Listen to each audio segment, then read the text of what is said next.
Hi, Brian.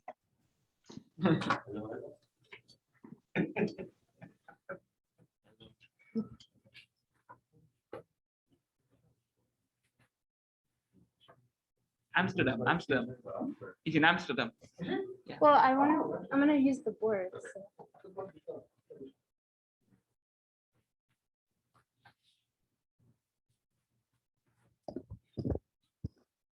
Everyone. We are very happy to listen today to Caroline Terry, who's going to speak about irregular triads in 3 uniform hypergraphs. Thanks. And thanks for the opportunity to talk today. So everything I'll be talking about today is joint work with Julia Wolf. So I'm going to start with just a very brief history and some motivations. So I'm going to just state Semiraty's regularity lemma.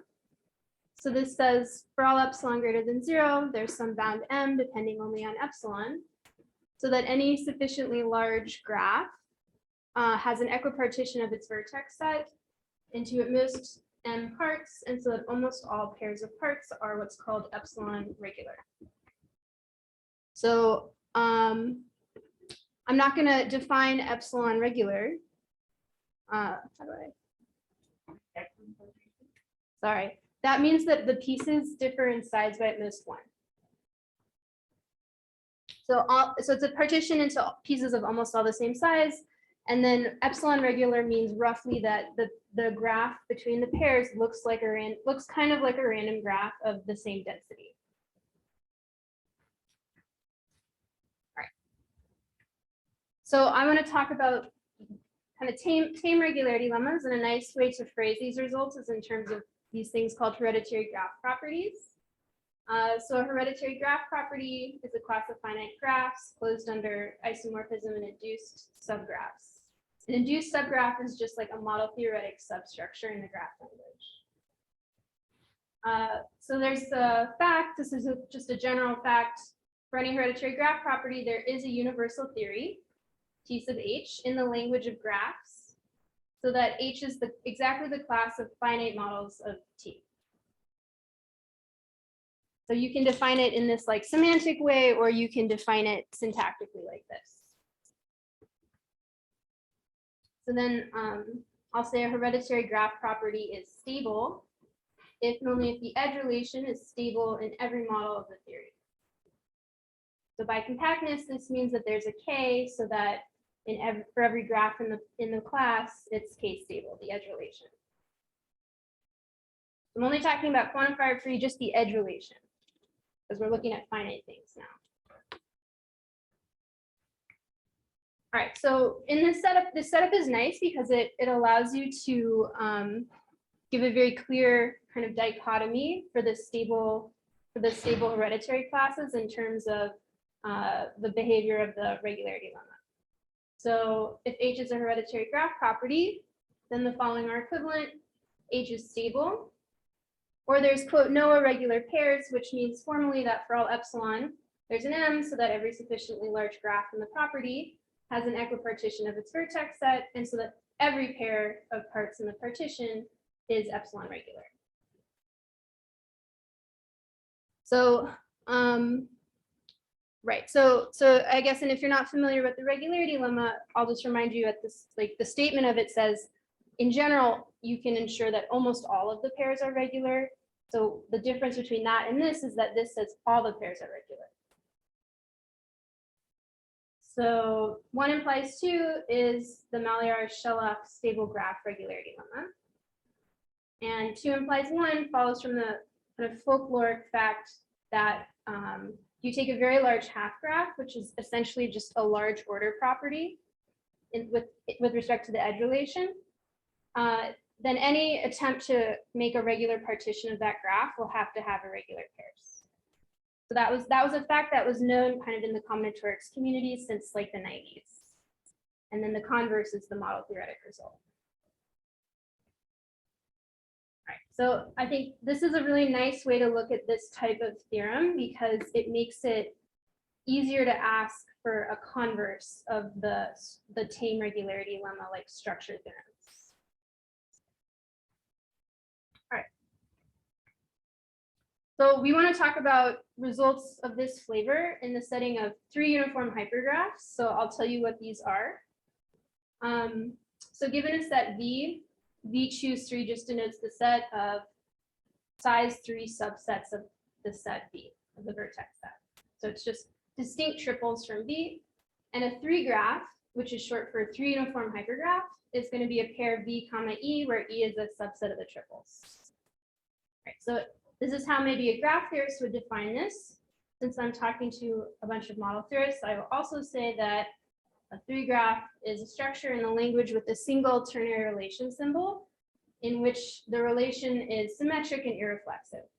This means, if it holds for a tuple with a certain order, it doesn't matter when you permute the elements in the tuple, and it only holds on 3 distinct elements.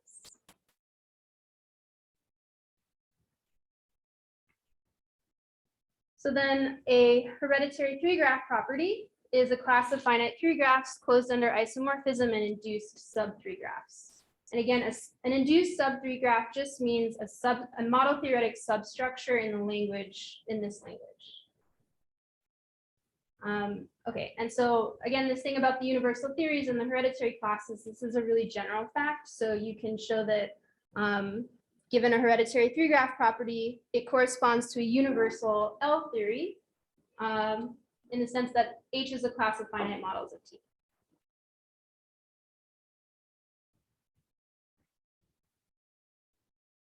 Okay, so now I can kind of give a little bit more of an outline of what the goal of the talk is, and also some kind of related results, because I'm not going to be able to talk about everything that we did. So the general goal is to find like a quote essentially ternary version of stability by studying analogs of that theorem I showed you that said stable if and only if no irregular pairs. So we want to understand like what is higher order stability. So one way of doing this is looking at that theorem for hereditary or for 3 uniform hypergraphs, for hypergraphs. And we're going to just restrict ourselves to the case where we're looking at ternary hypergraphs because this is the simplest case. And as you'll see, like the hypergraph regularity we're going to look at is complicated. So it's worth it to start small, I guess. So, all right, so the next few slides, these are going to be kind of informal, but I am going to give you like precise definitions of everything you need to understand for the results I'm going to show you. But okay, so the first thing I want to tell you or warn you about is that hypergraph regularity is complicated. So there's several different ways to like generalize the notion of a regular pair to the setting of like 3 uniform hypergraphs. So what happens is, there's all these notions that coincide in the case of graphs, and they all mean like epsilon regular. And then when you start to generalize them, you get possibly different notions. So you get different types of regularity lemmas. So that it's kind of already complicated.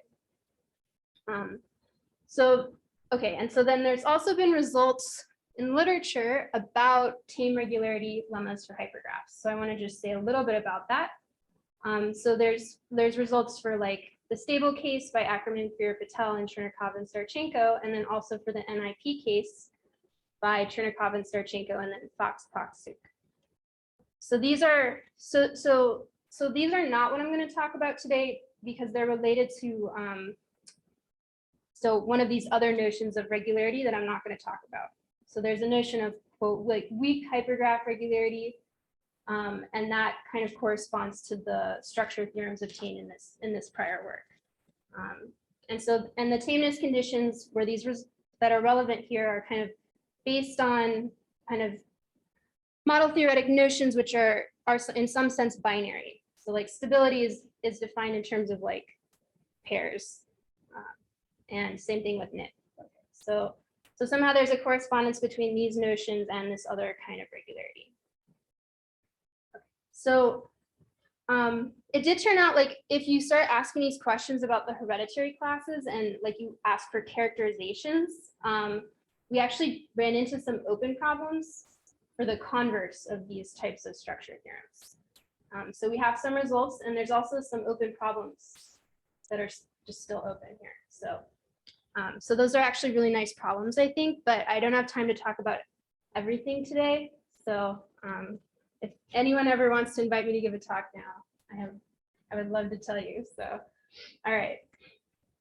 All right, so today instead we're going to focus on a different notion of quasi-randomness. So quasi-randomness is like a word for the different types of generalizations of regular pairs. So it's like a deterministic way of saying something looks kind of like a random graph. But there's several inequivalent notions, especially when you're in the hypergraph setting. So the notion that we're going to consider is something that I'll refer to as disk 2-3 regularity. So all you need to remember about this right now is that this is the one we're going to talk about. Okay. And it's going to deal with the behavior of like the ternary hyperedges and also like partitions of the vertex set and the pairs of vertices. So the 2 and the 3 is there to remind you that we're going to be dealing with like quasi-randomness of pairs and triples. So this is just kind of a glossary or preview. So so we'll have on the one side like graphs where we have a regular pair and an equipartition of B. That's how we state these results for graphs.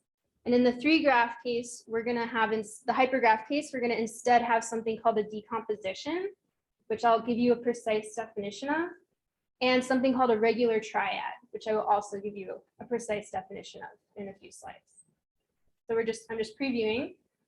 So this type of regularity, I would argue, is like essentially ternary versus the other type of regularity. And part of the reason I would say that is because it corresponds to like a general counting lemma. So if you don't know what a counting lemma is, that's also not important, but this is an important class of results for in combinatorics. And so this is the notion we're going to talk about is kind of the one that gives you the most general counting lemma. Okay, there's also been some work in the literature about this by Chernikov and Tausner. So it turns out this type of regularity is related to the like higher order VC dimension, so like VCK dimension. And Julia and I also proved some results in this direction in our paper, but again, we don't have time to really talk about this because I want to focus on the question about stability. All right, so the main goal is to find essentially ternary analogs of stability by looking at the behavior of hereditary 3-graph properties with respect to irregular triads in disk 2-3 regular decompositions. So I haven't defined like any of these words yet, but this is just like a more specific statement of the goal. Okay. But I'm going to define irregular triads, and I'm going to define these regular decompositions in a minute. All right. So before I do that, there's like one more sort of like big picture thing you kind of have to go through. And so that is that if you sort of take so the first idea you might have for how to do this is you would say, well, I'm going to look at the class of hereditary properties that have no irregular triads, whatever that means. Okay, whatever they mean, what if there's none of them? So in this case, the problem sort of collapses back down to that same regularity type partition that you get in the Ackerman, Patel, and Chernikov-Starchenko results for the stable hypergraphs. So somehow it's so the point of this slide is that like just saying no irregular triads isn't really getting at the problem we want, because we want to look at something that's like really it's really like a ternary definition is what we're looking for. So we're going to instead focus on this stronger regularity lemma. Okay, and what I did, so I don't have time to talk about the history of this regularity lemma, so I've just put the names of some of the people who developed this. So basically it was developed kind of independently by Gowers and then several people working in extremal combinatorics.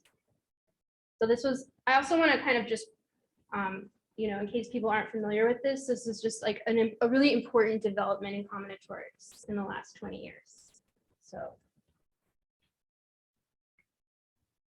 Okay, so, but back to this issue of like, okay, if saying no irregular triads is somehow not like what we want to do, then we're gonna kind of go back to the original theorem in the graph setting and change our perspective on how we're going to think about it. All right, so all I've done here is given another characterization of stable hereditary graph properties that's slightly different. So So first let's read this. So a hereditary graph property is stable if and only if for all epsilon there's an M, so that any sufficiently large graph in the property has a partition into its big M pieces. But here now I'm enumerating it from V0 up to Vm. And what's happening is the V0 is like a small error set or an exceptional set. So the V0 is small. Maybe I'll draw a picture. Okay, so you have your graph, here's V0, and then everything else is partitioned into pieces of exactly the same size. And all of the pairs happening in here are epsilon regular. And this one is small. So if you're familiar with the regularity lemma, you'll be familiar with this version of the statement of a regularity lemma. So it's actually equivalent to saying that there's a decomposition or a regular partition with no irregular pairs. And so the way that works is that you can take the partition like this, and you just take the V0 set and you like break it into a bunch of evenly sized pieces and then put them in the other pieces. And you'll get something that maybe has every pair being 2 epsilon regular. Okay, so up to maybe changing your epsilon, this statement is essentially the same as the first theorem I showed you. Okay. So it might seem kind of like a bookkeeping type of a difference here because they're equivalent and it's like, okay, what's the big deal? But I actually think that it's actually an important distinction because looking at the theorem in this way gives you kind of just a different way of stating this theorem. So instead of saying that there's no irregular pairs, I say that there's some unary set V0, which is small, and which is constraining all of the irregular pairs in the sense that there may be irregular pairs, but they all have to touch V0. So V0 is some kind of lower arity set, and every irregular pair has to touch it. So instead of thinking about no irregular pairs, this leads you to think about a partition where all the irregular pairs are constrained by a unary set. So there is, so I think this, okay, it seems really simple, but I think this is like an important shift in perspective if you want to generalize the results. So, so it turns out that thinking about it in this way, like it makes it easier to generalize like the problem to higher arities. Because we already know that if I just say nothing irregular, that's not subtle enough. Okay, so so the real question we want to look at is when are irregular triads and 3 graphs constrained by lower arity sets? All right, so now we're going to start in on the actual definitions. So that's kind of the preview. So I'll start with this notion of a decomposition. And I'll say that the way I'm going to present the regularity here is I'm following a paper of Frankel and Rodel, which is written for 3 graphs. So it's easier to read than the kind of general papers. So today the thing is to generalize this back before about stability in the 3 graphs. Yeah. Yeah, but there's going to be,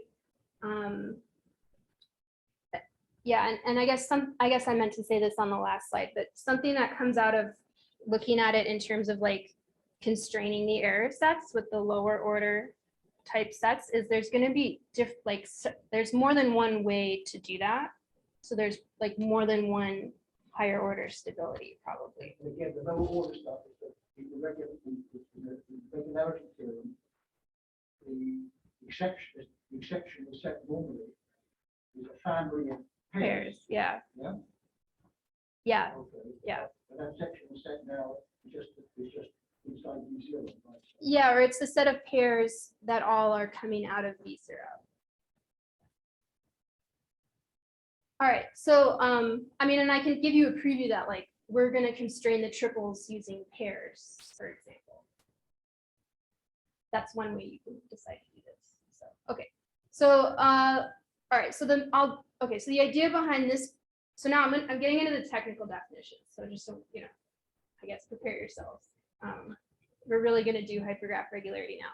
So the partitions are going to partition not just the vertices, but also the pairs of vertices.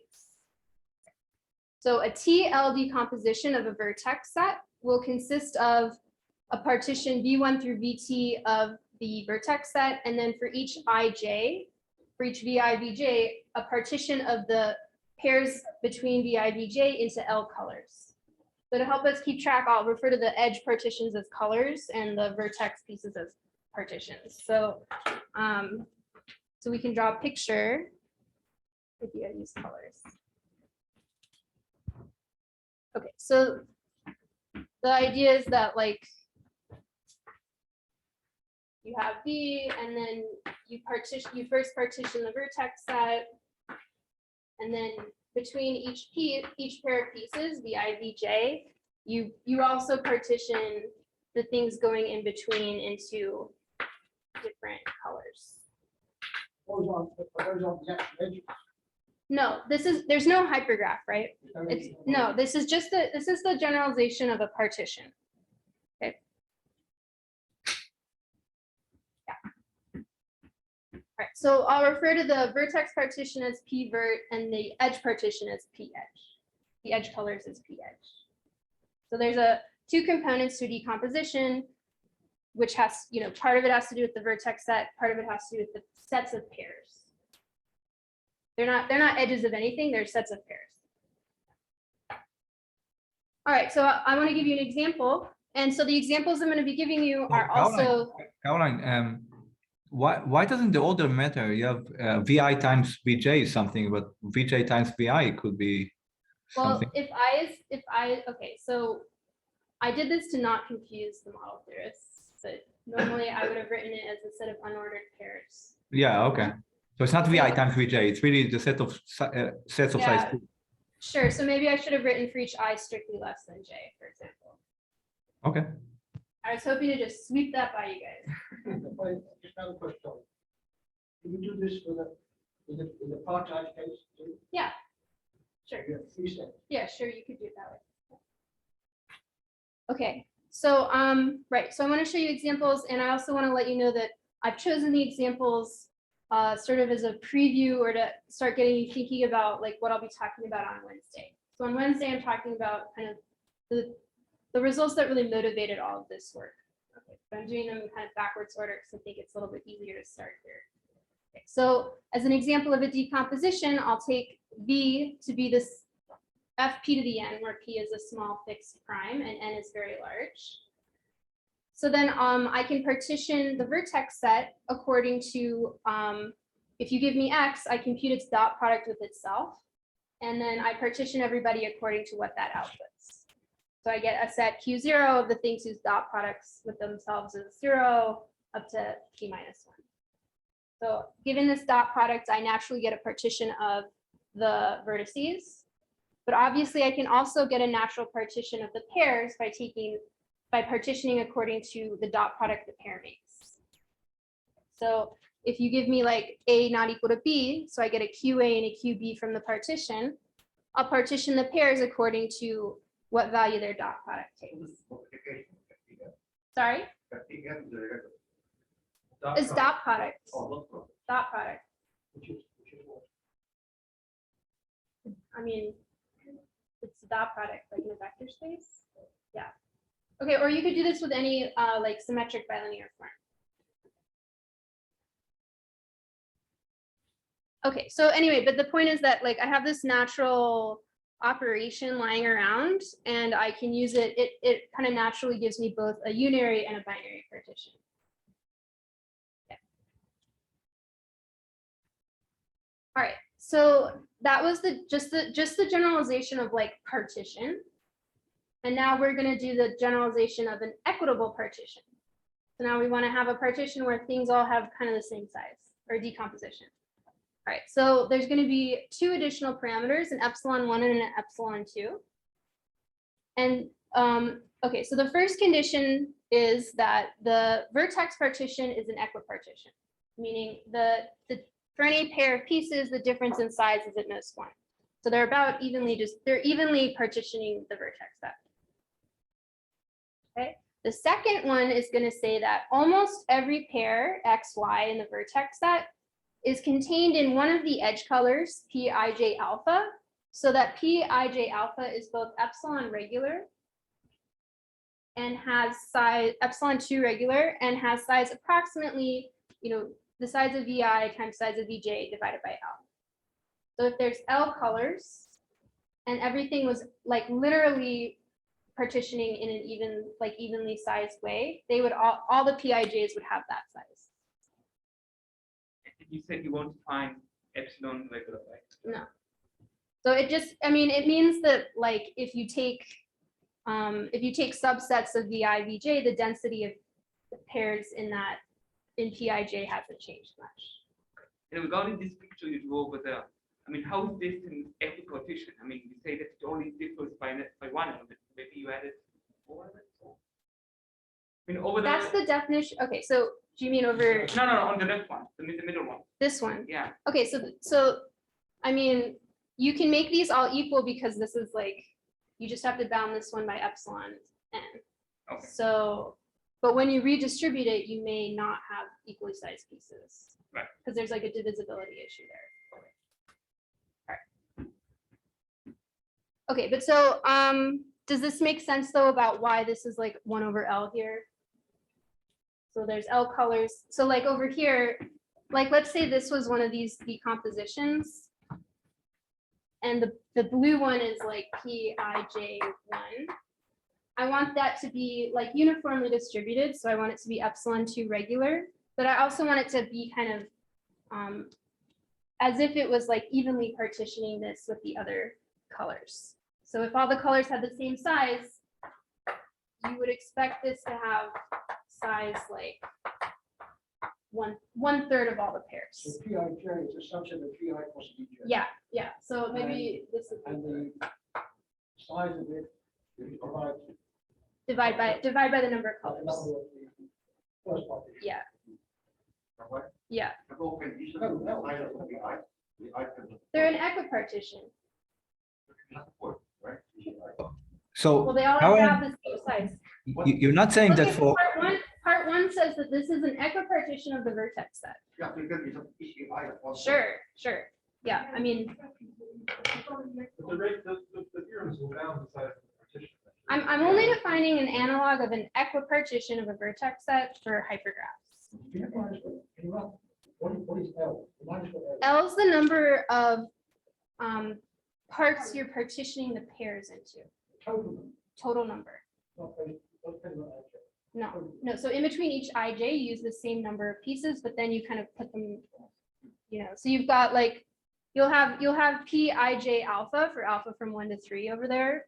But then for a different, like for Vik, you'll get Pik alpha. So Caroline, what is alpha here? alpha is the index that's varying between 1 to L. Oh. Go back to the L bit, I'm sorry. Go back to the L stuff again. Yeah, okay. You want the L. Oh. So you're not saying that all such pairs have this size, but only lots of them do, right? Almost all the pairs, yeah, almost all. So L is independent of the choice line. Yes, That's the main. yes. Okay, is there any other questions? I know it is a lot. It's a lot. Okay. I promise it has to be this way. But also another point is in 2, you're saying for all, but for almost all pairs XY, there is some P alpha, Pij, but you're not saying almost all Ij will have this. Yeah. Okay. Yeah, exactly. And I also want to point out that like the epsilon1, epsilon2, these are playing different roles. So the epsilon2 is kind of how regular you want the Pij alphas to be. And the epsilon1 is kind of a global parameter, like bounding the error everywhere. All right, and so right, these play very different roles, and it's going to be important, or it's important in applications that you usually have the epsilon2 be really, really small in terms of L. But all right, these are subtleties that aren't like terribly important for the theorems.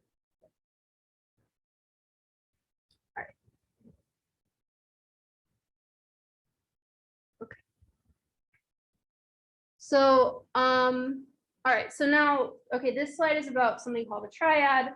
The triad is going to be kind of the analog of like the regular, like a regular triad is going to replace regular pair in the theorem. Okay, so it's kind of like the unit or something of the partition or the decomposition. So given a decomposition P of the vertex set, a triad is a tripartite graph of the form VI, whose vertex set is VI union VJ union VK, and whose edges are given by picking one of the edge colors in between each piece. So over here, if this is VK, a triad might look like something whose vertex set looks like this. And where you just pick one set of edges from the partition. So maybe here I put like PIK1, maybe here I take PIJ2, and here I could take PIJL, or sorry, KJ. So it's the three-partite graph with whose vertex set is a triple of this form, and whose edge set is obtained by unioning, like pick a color here, here, and here, and union them up. Okay, so the set of triads will be denoted tri P. And like I said, regular triad will replace the notion of regular pair. Okay, so I'm going to say more about this. We're at the beginning. So I want to give you an example in terms of this vector space FP to the n. So a triad from that example would look like a three-partite graph whose underlying set would be, it's a three-partite graph, and you've got the things whose dot product with themselves is A, then the things whose dot product with themselves is B, the things whose dot product with themselves is C, and then in between you just pick, like in between QA and QB, I'll only take the pairs whose dot product is I1, and then, et cetera. And then in between QB and QC, I'll take the ones whose dot product is I3.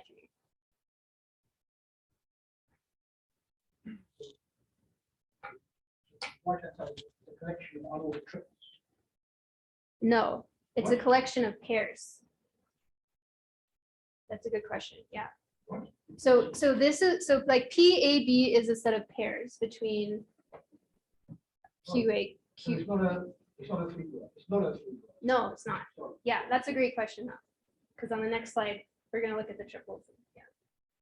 So these are the collection of pairs. Yeah, exactly. It's literally tripartite graph. Of unordered pairs. Yes. Okay. Thanks. All right. So this is a triad. Okay. So again, it's a graph. So it's kind of like in the graph in the binary graph regularity lemma, pairs are like a pair in the partition. You take two unary sets. In the hypergraph case, the triad, you're taking unary sets and then binary, sets of pairs. So it's natural that you're only taking things of lower order as the kind of unit in the decomposition. All right. Okay, but as Anand, I think, kind of hinted at, we'll also want to look at the set of triples where each one comes from those colors. So given a graph G, delta of G will denote the set of X, Y, Z, so that each of the pairs X, Y, X, Z, and Y, Z are all edges from the graph. I.e., it's the set of triangles in the graph. All right, so okay, and so this is, I think, okay, so this is kind of the whole point of what the decomposition does. Given a TL decomposition P, this set here, is this the pointer? Oops, no. I can partition all the set of triples X, Y, Z coming from distinct pieces of the vertex partition according to which triad's triangles it's contained in. So what I have in this, so this set here is the set of collections like delta of G for G being a triad. So over here, like this is giving me a triad, VI, VJ, VK, and then these choices of edge colors. The things in the delta of this is sets of triples, X, Y, Z, so that like X, Y is in the right edge color. And so is Y, Z.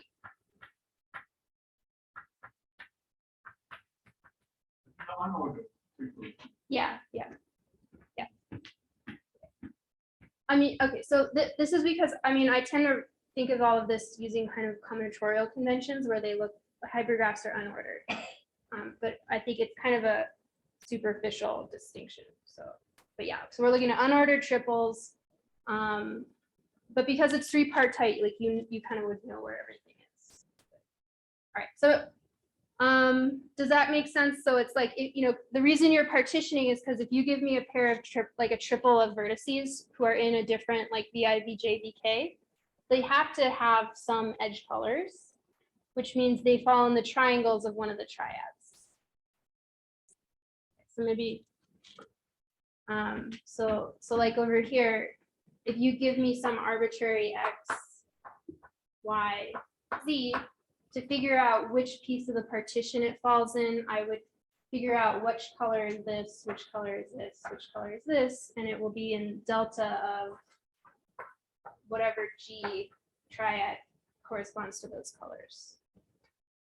So it's all kind of attempting. You're using a unary partition and then a binary partition to give a partition of the triples. Yeah. So in the definition of a decomposition, you didn't use edges at all. So. Well, okay, but when I'm saying edge here, I'm talking about pairs. I mean, but you're starting, yeah, of course, but you're starting here with the graph. So in essence, I mean, the partition before maybe it had nothing to do with edge. Well, this is a general definition, the first line, and a triad is a graph. So okay. So when I say G and tri P, by definition, every G and tri P is a three-partite graph. And so you can apply that definition to that thing. Okay.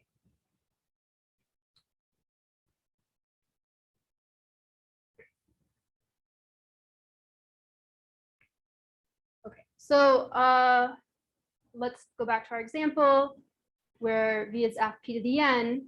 Okay, so we were talking about, we have this triad here. So the triad is the graph whose vertex set are these kind of level sets of the dot products, and then the sets of pairs between AB whose dot product is I1, the set of pairs between AC whose dot product is I2, and then the set of pairs between BC whose dot product is I3. That's the graph, that's the like triad. Now the set of so delta of that triad is the set of triples X, Y, Z, so that like, X dot X is A, Y dot Y is B, Z dot Z is C, and then also that X dot Y is I1 and X dot Z is I2 and Y dot Z is I3. So, so there's a distinction between the graph and then the triangles of the graph. So I see that if I take a triple in FP to the N, that's, whose vertices are in different level sets of the dot product, the triple will be in one of these. And I can figure out which by just computing the dot products of the pairs.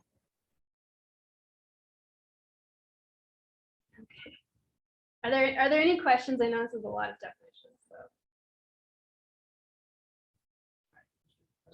Yeah, absolutely. All right, yeah, I'm really going as fast as I think it's possible.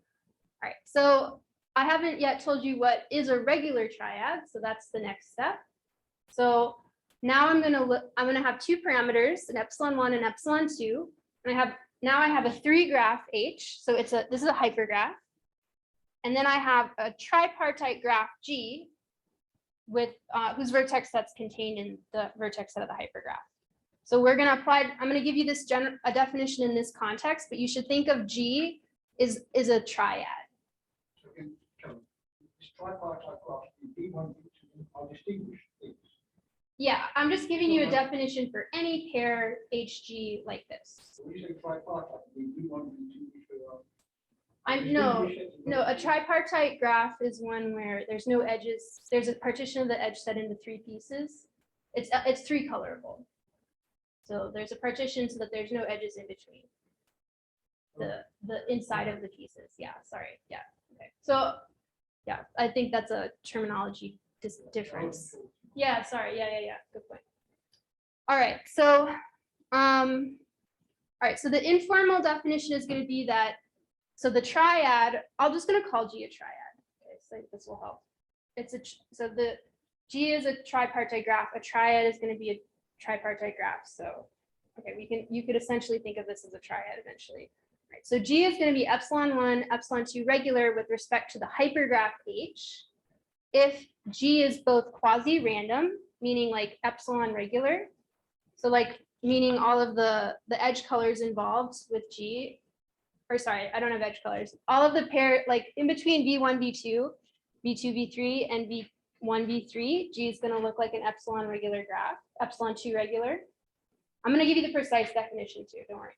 Okay, so G is looking quasi-random as a binary graph, and the edges, the hyper edges from H are uniformly distributed relative to the triangles in G. That's going to be, that's like the informal idea. Yeah. They'll be the same. Yeah. Okay. So I'll go ahead and give you the precise definition. But I think the key thing to keep in mind is I have this H, this hypergraph. For this definition, I'm only interested in the triples who are triangles from G. And I'm interested in how many of those are also hyper edges.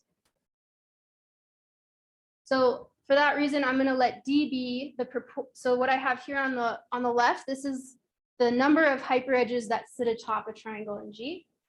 And D is telling me what proportion of all the triangles are also hyper edges. So a triangle is like a triangle, I'm talking like a triangle in the graph versus a hyper edge in the hypergraph. So this is the proportion of triangles that are hyper edges. And then I say that the graph G, the tripartite graph G, is epsilon1, epsilon2 regular with respect to H if the following holds. So there's going to be 2 conditions. This one only depends on G. The first one only has to do with G, and the second one will deal with H. Okay, so the first one just says that there's some DG, some density, such that for each distinct IJ, the induced graph between VI and VJ inside of G, that's what this notation means, is epsilon2 regular and density approximately D sub G. So, okay, so like, okay, so here's, so G is like a collection of pairs in between these, and it's saying like, this is a epsilon regular graph with density DG. So is this one. And so is this one. So, and they all have about the same density. So that's the point of the DG. And the reason we want this, part of the reason is that the density, oh, sorry. So this means that like the number of edges, okay, I'm going to continue to use Cartesian product because I didn't set a notation for this, but it means it's the proportion of pairs that are edges. I don't know if you can see that back there. All right. All right. So the reason this is desirable is that if you know these are epsilon regular and you know the densities, you can count the number of triangles in the graph. And so this is due to something called the counting lemma for graphs. And it tells you that the number of triangles, so the number of triples that like all happen to fall into edges like this is about what you would expect if it was a random graph with that edge, with the edge probability being the density. So how would you compute that? What would the expected number be? Well, it would be like probability DG, probability DG, probability DG. for each edge, so you just multiply them. So if it was a random graph, this would be about how many triangles you'd expect to find. And so the counting lemma says that when they're epsilon regular like this, the actual number is not going to be too different from the random graph estimate. Yeah, exactly. Yeah. Just the first part's only about G, and the second part will involve H.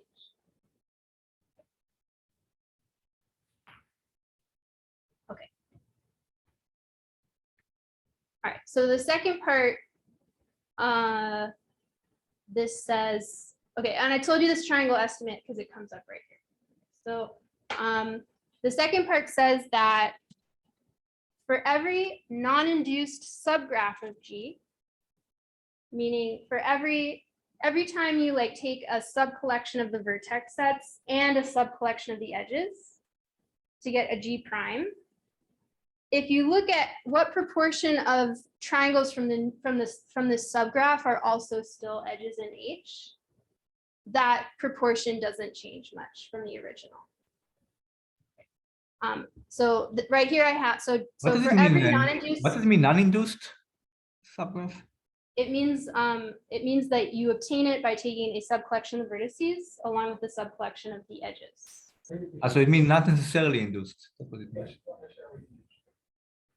Yeah, okay, but this is what people say, so. Yeah. Sorry, so that's okay, so convention means if I say non-induced, I mean not necessarily induced, yeah.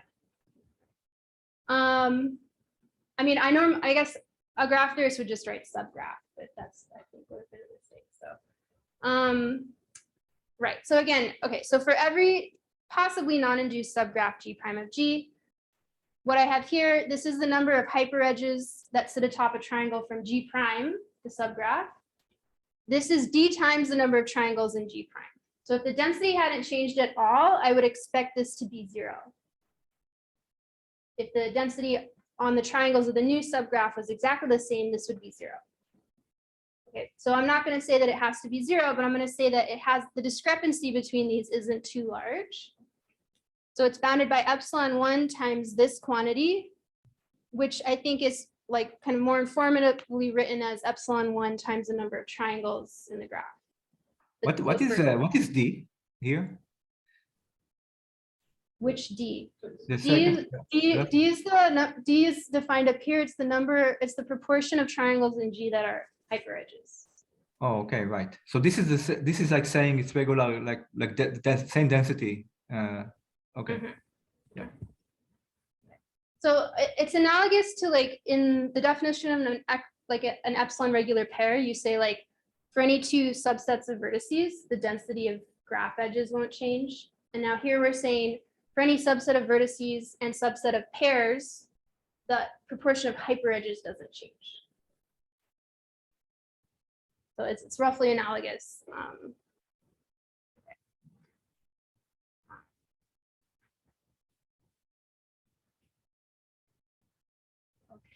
Are there any other?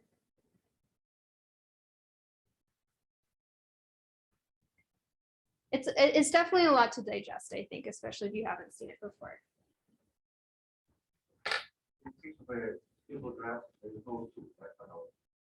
Yeah. I mean, in the case of graphs, yeah, there's only the unary stuff to worry about. So there's like this extra layer for the hypergraphs.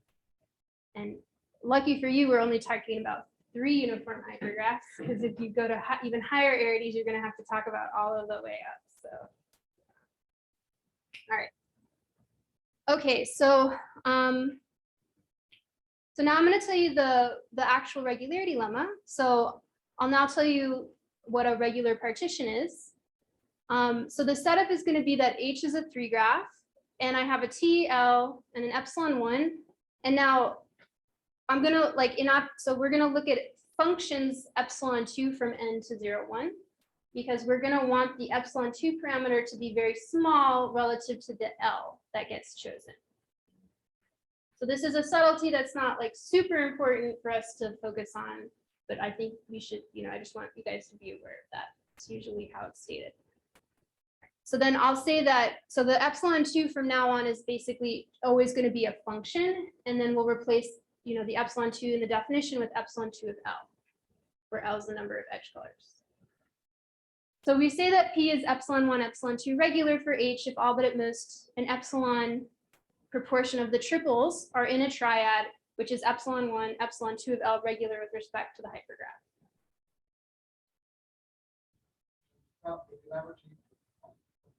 Yeah. Well, okay, so it's in a triad, which is regular with respect to H. A triad is a three-partite graph.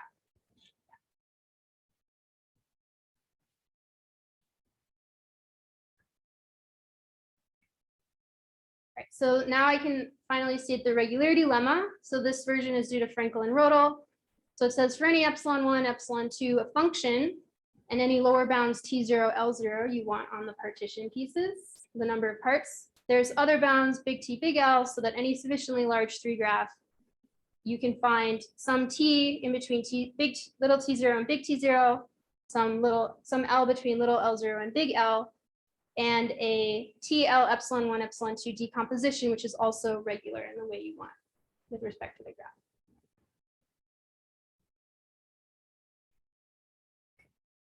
So I guess it took me a lot longer than I thought to get to the through the statement of the regularity lemma. All right. But this is like the full-blown, like strong hypergraph regularity lemma for three graphs.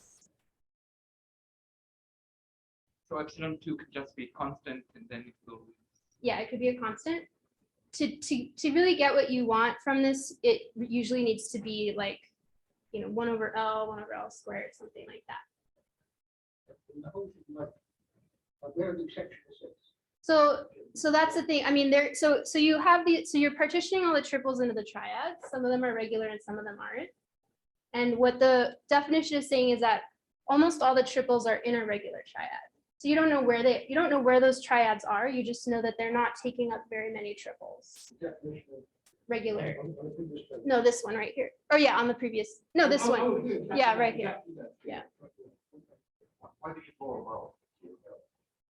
You sometimes need this. I actually was going to take this out, but I wasn't sure if the theorems I would show you, because I wrote it this way in our paper.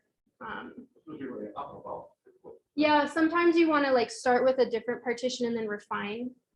So in applications, you want it this way. Yeah. The regular would be like, follow somehow? For graphs, you mean? Yeah. No. I mean, you kind of, even to say that you can find these the decompositions, you sort of have to, it's much stronger than that, but it's like, I don't know exactly how to say this, but I mean, to even find like any decomposition, you have to partition all the pairs into regular subgraphs, kind of with the edge colors. So it's almost like you kind of need to know the graph regularity lemma to do this. I mean, yeah, because like you're using it in the proof. So like if this is true, then you have to find the decomposition. So you have to be able to, I mean, I don't know. I guess probably, I haven't thought about that, I guess.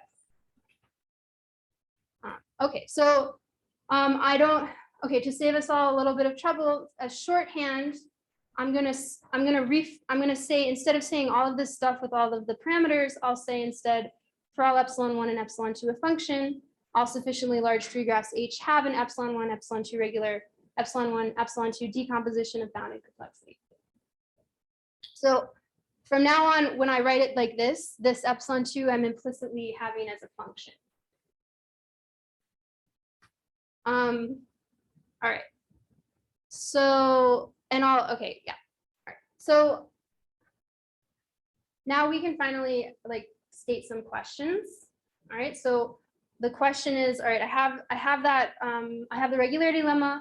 How do I constrain the irregular triads? So I'll give you two different ways to do this to start with.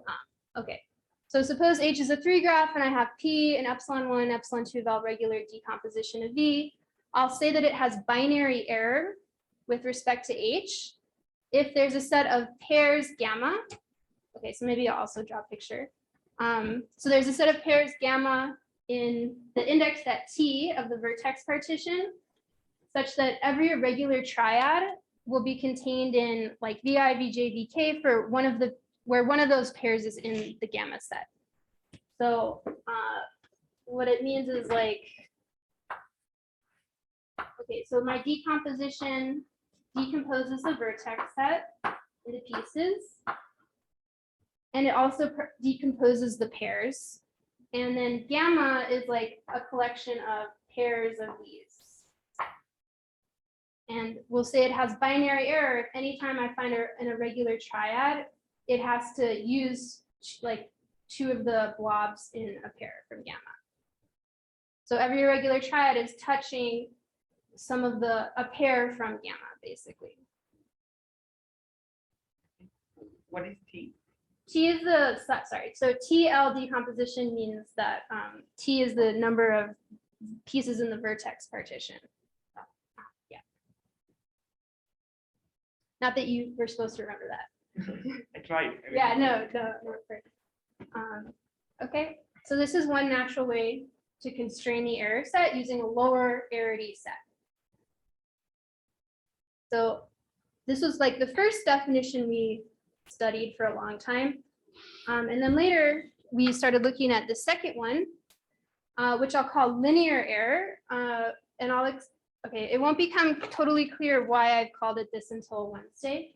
But I say that it has linear error if there's a set sigma of triples from the index set, so that any irregular triad is contained in a triple VI, VJ, VK for some IJK in sigma.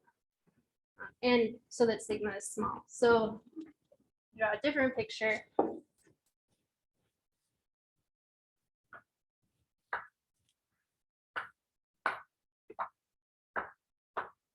So I have this partition, and then sigma will take sets of triples.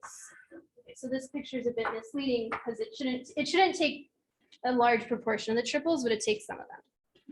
Okay, so I'll say it has linear error if all the irregular triads are in a triple from sigma. And so if you're not used to looking at this, it's kind of subtle. You might expect that any hypergraph would have this type of error set, but that's not true. So if you remember the way the definition of a regular decomposition said just that a small number of triples are contained in irregular triads. So it actually says nothing about where those are found. So you can't always ensure that they're always contained in a small set signal like this. Okay, all right. And so it's not hard to check that binary error implies linear error, because if gamma is small and it's a set of pairs, you could just take all the triples involving gamma. And you'll Why is it called linear? Why is it called linear? Okay, I'm gonna tell you on Wednesday, because it has to do with the results in the algebra in the arithmetic setting. It has to do with like coset structure versus quadratic structure, so it's called linear. So that's why we call it linear. Also, it's very hard to find a good name for this. So Unary or something, right? Or, no, but no, not, unary, I mean, no, not sorry, ternary. Yeah, that would be. No. I mean anything, because what do you call the general type of error set? N-ary? Okay. All right. In any case, I want to actually show you some theorems, so I'm gonna do that. Okay. Okay, so then I'll say a hereditary three-graph property admits binary disk 2-3 error. So don't worry about this disk 2-3. I just want you to know that if you look back at the paper, these are the results we're looking at. They're called, this is the terminology used there. So I'll say it has binary, respectively linear error, if for every epsilon1 and function epsilon2, every sufficiently large hypergraph in the property has one of these decompositions with binary, respectively linear error. All right, so that's what you would maybe think to do. So I want to talk about the binary results first. So I want to give you an example of something with that has like admits binary error. Okay, so it gets a little confusing now, but you know, the binary error is like a tameness condition. So something with binary error would be the three graph with vertex set AI, BI, CI for I and N where you connect AI, BJ, CK if I is less than J and J is less than K. And so the reason this admits binary error is because if you give me like an arbitrary triple here, if I want to understand whether it's an edge, I just need to understand like the relationship between the pairs of the indices. So I just need to know is I less than J and is J less than K. And if I know that, then I'm done. Okay, and we actually prove a result that says anytime you can kind of you have a hypergraph where the triple, the hyperedges are determined by what's happening with the pairs, then it always admits binary error. Let's just, okay, one example. Now, okay, I want to give you, so basically our results about binary error is we found two very interesting examples, and which I think indicates that characterizing this is a really interesting question. But it was surprisingly difficult to kind of get at these examples. So the first one I'll call the hyperplane. Is it okay? I mean, I might go over a little bit. Yeah, I was about to say it's almost 12:30, so you could. Okay, so I guess I'm. All right. Sorry. So. Right. Okay. So I guess. Can I just take 5 extra minutes? Yeah, sure. Okay. Thanks. So. So I'll call this the hyperplane example, and it's defined by taking AI, the AI, BI, CI for I and N. Bracket N means the integers from 1 to N. And I connect AI, BJ, CK if I is strictly less than J plus K. So I'll call it, we call it a hypergraph example or hyperplane example because if you drew like the adjacency cube of the hypergraph, it would take a cube and it would like cut it with a hyperplane and include one side in the edge set and not include the other side. So it's analogous to the order property in the sense that if you take that thing's adjacency matrix, it does something similar with like a line cutting the square. Okay. So you can get a hereditary property by closing this under isomorphism and induced 3 graphs. And so our first theorem says that this is an example that does not admit binary error, meaning it's behaving as like a higher order analog of a half graph. Okay, and geometrically, I think it's a very appealing example for this reason. Right, so we also proved that the edge relation in this, okay, I guess it's obvious that the edge relation here is NIP under any partition of variables because it's uniformly defined in Pressburger. Okay, so right. So again, this is an extremely appealing example, but it's actually a little bit of a red herring, and this took us a really long time to understand because there's a different example. So you might think that maybe this is the analog of a half graph. It's not. Okay, and so that was kind of one of the hardest things about the hypergraph aspect of this project was getting over that example. So. I'll tell you really quickly, there's a second example. It's defined by taking a very special subset from FP to the N, and it's the set of things whose first non-zero coordinate is 1. So you take everything that looks like 0, 0, 0, 1, but you don't take anything that looks like 0, 0, 0, 2 or 0, 0, 0, 3, whatever. Okay, so that's a subset of FP to the N. It was defined by Green and Sanders. I'm going to go quickly here so we have time. It was defined as sort of an analog of a half graph in terms of like showing you can have a set that always has a non-trivial Fourier coefficient with respect to any subspace. So there's kind of an arithmetic question, and it was kind of like the half graph example for that problem. So you can make a 3 graph out of it by just taking like a 3-partite graph whose vertices are indexed by the elements in the vector space, and then connecting them with an edge if the sum falls in the set. Okay? And then you can obtain a hereditary property in the obvious way. All right, so it turns out that these are different examples, but they behave similarly. So what's happening here is that there's some other definition of something like an order property, which they both have. Okay. All right. And I would have loved to solve this problem before I showed this all to you, but it was just getting out of control. So, okay. I think it's a very nice problem. So first of all, they're distinct in the sense that you can't like find one inside the other. In the case, so the one that I have labeled theorem, this was non-trivial, so you can't find for p equals 3, you can't find a copy of the HP4 in that Green-Sanders property. And that was kind of like a geometric argument, and it's specific to p equals 3. So I'm sure this is true for higher p, but there's no proof yet. Okay, so that's open.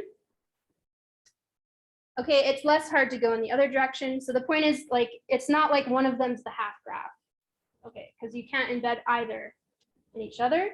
And it's also true that they're both examples of things that don't have the binary error. Okay, so they're both acting like half graphs with respect to this question. But they're not, you can't like embed one or the other. So, and we also proved that this other weird algebraic example is also NIP, the edge relation. In the sense that the edge relation is NIP under every partition of the variables. Sorry? No, it's just NIP. Yeah. Okay. Which may or may not be something you desire in a higher order stability, but I think there's several different notions in this. Before, in the previous example, it was more than that. It was wasn't it that the whole theory was No. Same result, same statement, just the edge relation. Oh. Okay. But it's like, but the thing was interpretable in Pressburger or something. So Yeah.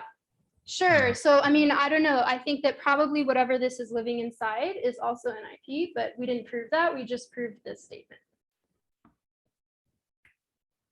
All right. And so when I say that they behave similarly, I really I mean something very strong, which is that we showed there's a set of hypotheses they both satisfy and which imply a property cannot admit binary error.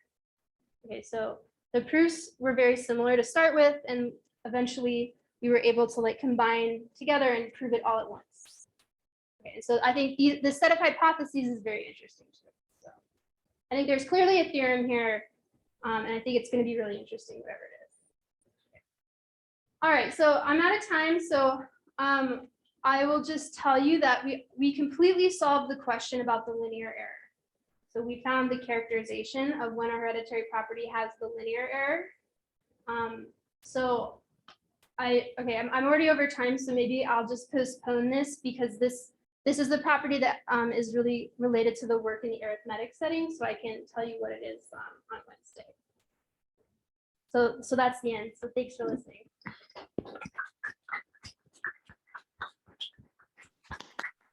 Thank you. Are there any questions? So just, I think I was confused. So the previous theorem was about binary error, right? Yeah. Something.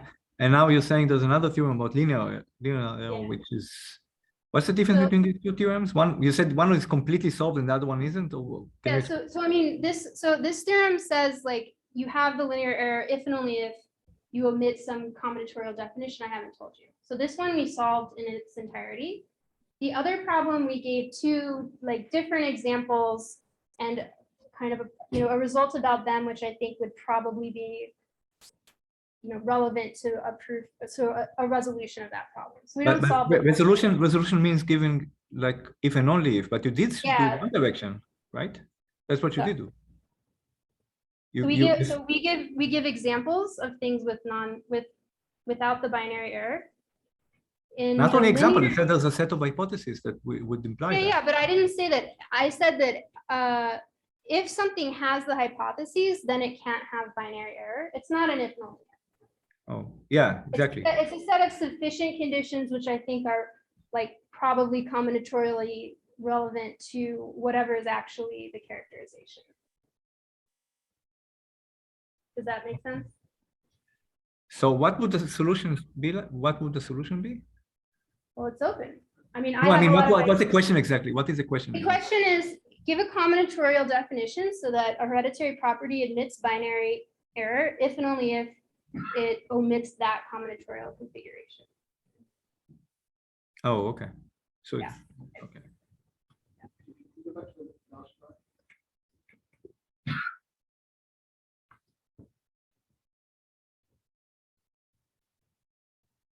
So also according to this slide, it seems like linear error is the right thing, right? But I think the point is that okay, I think this is really an important point that I believe very strongly now, is that there's not just like one higher order stability. There's going to be several, because there's several different ways to constrain the error set. There's several different generalizations of regularity to hypergraphs. So I think it's like we characterized one of them. I think that there's going to be a characterization for the binary error that's different. So both of these examples you gave, they do admit linear, right? The examples, yeah, so the example, we're going to show, so the results on Wednesday will show that subsets of FP to the N, which don't have this combinatorial definition, have like decompositions into like sets that are like generalizations of the examples with the dot product, and where the error set is constrained by like coset structure, which is linear structure. So, yeah. So they do admit a linear error or not? Sorry. Well, I haven't told you what it means for like in the algebraic setting. He's asking whether the two examples. Oh no, I'm not. I'm asking about the previous. Oh, example. yeah, of course. So if you, oh, yeah, so, okay. I'm sorry, I maybe should have just gone through this. This FOP definition implies IP. So the two examples of the binary error are NIP, and thus they can't have this definition, so they have to admit linear error. Okay. So this, okay, all right, I'll just tell you, there's a definition called the FOP, it's a generalization of the order property. And you have linear, you admit linear error, which is the same thing, if and only if you don't have this FOP. Okay. If you have okay, so now I'll argue for you that these two examples they have the linear error, which is the tame thing. Okay. So I just told you the edge relation in both is NIP. Okay. If you this bad thing here implies IP for the edge relation.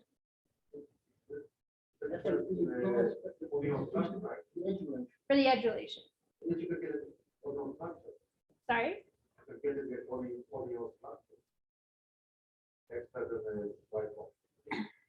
Yeah, so I'm arguing that the first two examples don't have this. That's the argument. That's what I'm trying to get at. They don't have this because they don't have IP, and this implies IP. Well, no, you don't. No, I mean, listen, I have to either do the whole slide or we can't get into like a technical discussion about it. So, okay, all right. So, I mean, this implies IP. The two examples don't have IP, so they don't have this. So by the characterization, okay.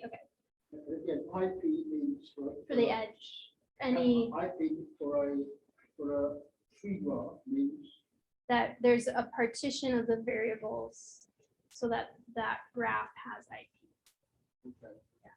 Now, in the facts about order property, the usual thing is when you take F to be the identity function. Yeah. Okay, let me just show you. That's the definition, right? Identity function. Sure, yeah. So this obviously implies order property, and the other direction is an exercise. Okay. Yeah, I'm really sorry. I really wanted to go through this much more slowly, but you know.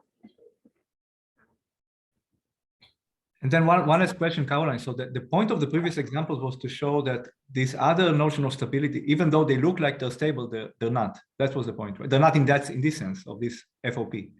They're stable in this sense, but oh, sorry, not they are stable in this sense, but they're not. But okay, wait. Yeah.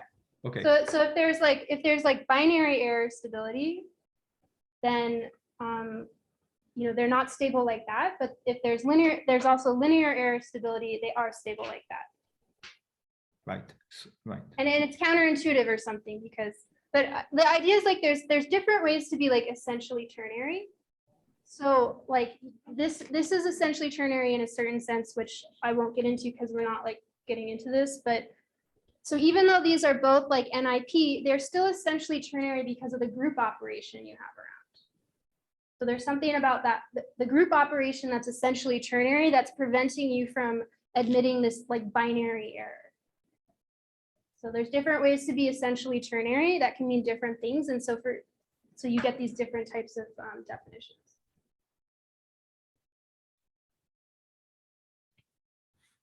Are there any other questions? So thank you again. Thanks.